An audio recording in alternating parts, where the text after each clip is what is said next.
आम आदमी पार्टी जिंदाबाद जिंदाबाद जिंदाबाद। माननीय अरविंद केजरीवाल जिंदाबाद जिंदाबाद जिंदाबाद। माननीय संजय सिंह जिंदाबाद जिंदाबाद जिंदाबाद। राकेश वर्मा जिंदाबाद जिंदाबाद जिंदाबाद। राकेश वर्मा जिंदाबाद। जिंदाबाद जिंदाबाद। जी हाँ, आम आदमी पार्टी के प्रत्याशी 278 विधानसभा टांडा से राकेश वर्मा जी का चुनाव निशान झाड़ू। जी हाँ, यूपी में भी केजरीवाल। आपने सही सुना, यूपी में भी केजरीवाल। चुनाव निशान झाड़ू झाड़ू झाड़ू। बतिया पे कैला चाचा चाची सबके हुबी चार। ए हो बतिया पे कैला चाचा चाची सबके हुबी चार।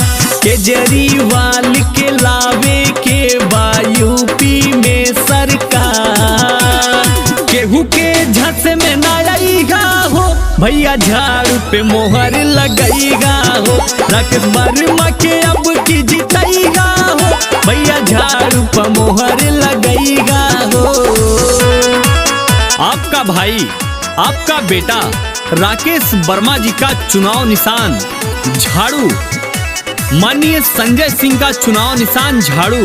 माननीय अरविंद केजरीवाल जी का चुनाव निशान झाड़ू।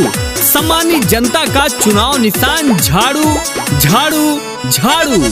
24 घंटा रही बिजुली, खुशहाली गौवा में आई। खुली मोहल्ला क्लिनिक, फ्री में होई दवाई। 24 घंटा रही बिजुली, खुशहाली गौवा में आई। खुली मोहल्ला क्लिनिक, फ्री में होई दवाई। आवाए नहीं के साथे आवा हो, केजरीवाल जी के सपना सजावा हो। बतिया के जानी तू भूलैहा हो, भैया झाड़ पे मोहर लगैहा हो।